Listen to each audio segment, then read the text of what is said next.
Well, look at me. You can just look at me. Okay, we're recording. Okay, so just tell me what you did this morning. So we stopped and we listened to an environmental scientist at Cuyamaca Rancho State Park, and he was talking about a specific beetle that was brought in from Arizona. That I thought it was really interesting that in Arizona, because they get a lot of water, that the water in the trees and the beetle, they kind of coexist naturally, but when they were brought into an area in California where there's a lot of drought, that the tree cannot sustain the beetle because the tree itself is already fighting for water, and then the beetle is taking away those resources. So I can't even remember, he said like hundreds of thousands of trees had been destroyed since this beetle was introduced to the area.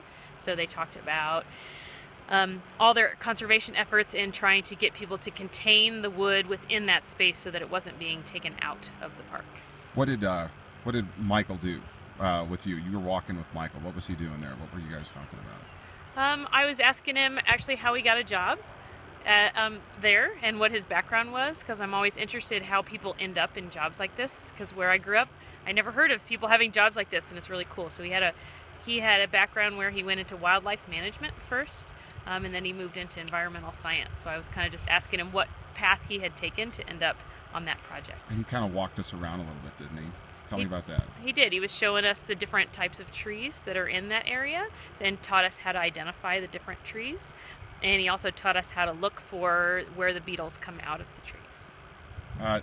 So tell me about the experience. Did you like it? Did you not like it? I did. I thought it was really cool. I think it's something that our students don't get exposed to enough.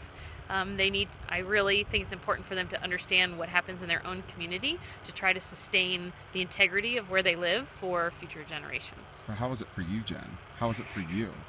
I loved it. I love fresh air. I love hearing the wind in the trees. I love anything with hills.